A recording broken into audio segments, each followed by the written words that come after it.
going on, America? It is Will and the Banker here, coming back at you for another short episode of Weekly Wallet Wagers. What's up, John? Howdy there. Hey, thanks for coming back on the air with us. So, I know it's been about 2 weeks since we did our last episode. There's been a bunch of stuff going on in the world. A lot of times we talk about finance as it pertains to our world and economy that we live in the U.S., but I'm excited to talk about some of the really world-changing things that have been going on the last month that really are going to be affecting everybody, and these things can be in really, really good ways if people learn what's going on and learn what trains to get on. So, crypto, that's our current tonight, crypto and the world banking system. Yeah, I think, crypto's become a big a big topic recently, and it certainly has in El Salvador, John. So if y'all don't know what we're talking about right now, John will tell you about this more in a second, but El Salvador has now made Bitcoin, yes, a cryptocurrency, their official national currency. So like in America, how we have the US dollar, or in the Philippines, they have the Filipino pound, or peso, or I don't know, so many countries. But the point is, now if you live in El Salvador, your national currency is Bitcoin, which doesn't have tangible actual money to exchange, does it? Not Bitcoin, I don't think so, at least. That's what I'm saying. They've switched to a completely electronic currency. And it's really interesting to see, because this is a very, very small country that's done it. I mean, historically, you have these big, world-leading, innovative, creative nations that kind of spearhead changes, and then the small guys follow. But here, we've had a real underdog take the lead with this whole topic we've been talking about. Yeah, and the reasoning for it, too, which we were kind of like speaking a little bit about before the show, it kind of discussed how, like, El Salvador, not the richest country, and whenever you're conducting transfers to abroad, oftentimes like a wire transfer, you have domestic costs. Sometimes banks, I've never really seen one, but they might have like a incoming wire cost or things like that to process it, and they're hoping to lower down or like cut down on those costs by rolling this out. Yeah, it looks like it mainly to enable quick, cheap payments, So. Yeah, it's been a lot of new cool changes, which is why I wanted to talk about this tonight. With you being a banker, John, we've gone back the past few weeks about about the possible change, and I think we talked with Dr. Miller on it from Discover Wellness with Dr. David a few weeks ago about the possible changes internationally that could come to banking from cryptocurrency progressing. Now, There's been a lot of, we keep talking about changes, but one of the ones, that's especially important in crypto that's been recent is this kind of new perception worldwide that crypto has stabilized, or that it is a more stable asset to have or invest in, which is big because it's changed people's perception on how to invest in it. You want to elaborate on that a little bit a second, or? Yeah, I wouldn't recommend it as an investment just because I'm not. We do things at your own risk, but I think as governments kind of open up to using cryptocurrency and kind of developing a better system with it, I think it'll become less volatile, or at least that's what I think. As well as when it becomes more prevalent in our banking system. So. Yeah, it's that's one of the points I have here on my sheet for tonight, John, is how this whole traditional banking ecosystem is really being disrupted. How payments are in a state of influx, and domestic payments in most incidences are actually increasingly convenient and available 24/7 dealing with crypto. I don't know. There's so many areas that we could go with this, but working in banking or in a credit union, is that a big factor as well? Used to, banks were able to retain assets, and then by creating savings accounts for their users to then put money in and save. Well, now more and more people are using crypto as a savings. And so is this taking away from the amount of accounts that traditional banking systems can now open for people? I think banking is no longer for saving. I think I don't really think it's anymore. That's our quote of the night right there. Banking is no longer for saving. I'm going to write that down, John. Yeah. And I think it's definitely, you know, it's more, how do I describe it? It's more rare to see somebody saving money in a bank account than it is to see somebody using the bank for a loan. I think the bank is more so, or most financial institutions are more so now. They should be focusing on payment services, such as like servicing loans and things like that. You don't really see. That's the point, though, John, because that's kind of what people think of banks as, is banking is now getting people access to capital. It is not storing capital. Mm-hmm. They are moving capital, not housing it. You know. Yeah, and one thing I was discussing with my coworker on that hike the other day is there's a lot of financial institutions that are going to be hopping onto cryptocurrency, that they're trying to dive into it, and they're like putting patents on blockchain patterns and things like that. And then you have like banks or financial institutions that aren't doing anything about it, and those are the ones that we think will eventually fall behind, just because they won't have that availability, and they won't have adjusted to, I guess, time or society, and I guess how people will use their money today. So it's been interesting to see between COVID, between the cryptocurrency thing, between our market, defying every intelligent economist's opinion of when it's going to crash or if it's going to keep going up.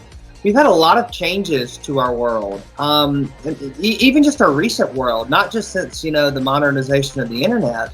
But, money, if you look at it, John, we've had progression of in tech and education and forms of government and in all kinds of areas. But money, currency, is one thing that we really haven't had a lot of advancements on. Maybe since like the 70s, when there became credit lending and credit became available, and the New York stock, the Republic and all that, like that was a pretty big thing for finance. But since then, I think we're talking about it and looking at it right now in the face. Yeah, one thing I think is crazy though is, Luke and I have mentioned it before when Luke does come on the show, that I have an investor chat that we created, and it's got quite a few people in it, and it's been amazing to kind of watch the chat slowly shift over from talking about stocks and options to straight up just cryptocurrency. And then I kind of think that's a shift that's kind of being shown globally. A lot of people are no longer investing in the stock market and more so just making money off of cryptocurrency. I mean, so you wouldn't consider cryptos stocks, even though they're shares and they're it's technically, because cryptocurrency describes like a sector of stocks, doesn't it? Or is it now considered an entirely different thing than? That's a serious question. I don't know. And yeah, it's like changing the landscape. I tend not to like group it into stocks. I mean, when you have stocks and you have shares, you're taking ownership of a company. And now, granted, like Bitcoin, for example, when you have a Bitcoin, you take ownership, I guess, in Bitcoin. In my opinion, let's talk about that for a second. The first rule of the Socratic method, when it comes to debate, which is kind of the normal standard rules of debate. Again, the first rule is to define your terms. Now, what is, if we have to define that, talking about crypto, what is Bitcoin? So, like, if somebody were to take over Bitcoin, like there are, big hedge fund players on the market that, go and they work, around ways, and they, will secure a majority of a company or a stock to be a majority shareholder. So they have ruling control, and, there's all kinds of big guys that do that in big business for various reasons. But what if some organization, institution, conglomerate of funds was able to take and eventually buy up the majority of Bitcoin shares? What would they own? Is there like a server farm somewhere in the North Pole or in Sweden that just keeps all this running? Is it like, because I mean, even Google, like, you know, Google just exists everywhere, but I mean, they have massive, massive warehouses in the Silicon Valley that make all this running. Like, John, I see Bitcoin machines in gas stations now for people to go buy Bitcoins where ATM machines used to be. And I'm like, there has to be a company or a person or something that created all that. I mean, this, right? Like, what is Bitcoin? Like, is there a headquarters for cryptocurrency? Do they have a mailing address? No, I mean, cryptocurrencies are all separate. You know, like the maker of Dogecoin was, I mean, could be. Yeah, but they're like tech firms, right? Like the guys that, like how, like 10 years ago, it was really popular, to go create an app, and that was like a tech thing. Now, like people want to create their own cryptocurrencies. So like does Dogecoin or does, Ethereum, were they launched by somebody, and does that person that launched them then have control over that entity? I'm asking. There was a guy, I forgot his name. I think he was a Russian, but I think he created Ethereum. Don't quote me on that, but I'm not sure how he does that. I know like it's known that he is a creator of Ethereum, but we're not. I mean, I'm not sure if he actually owns a lot of it. I'd imagine he does. So I'd be interested to know his deal, because in a place like Russia, you're not taking that currency out on the international market unless the government has a piece. Remember, they're a communist nation. They don't have freedom. And so, like, I'm sure Putin's finance minister is getting quite a cut. Or, I don't know. I'm just speculating now. But if he was Russian, I wouldn't be surprised if that's how it went down. Yeah, and that was off of the documentary I watched a long, long time ago. But I mean, like I think cryptocurrencies, I think they can have individual owners, and I don't really like to group it with the stock market, just because it doesn't. Not only do they not behave like a stock, but at the same time, it's a currency. It's like it is a currency. It's funny you bring that up, John. We were actually waiting to announce this, but I want to end the show on a good note here. There is a website that I'd recommend you guys checking out. It is called Rally.io. That's RALLY.io. It is a website for launching crypto coins. And what they do is they take it, there's an application process. Our show and this channel has actually applied, or in the process of applying. I'll need to talk with our video producer, Aya, on that tomorrow. But I had them start this process a few weeks ago because people who have a platform on social media or who have any kind of base, they target, musicians, social media creators, YouTube influencers, podcast artists, actors, people like that. And you can actually apply to have your own coin granted to you.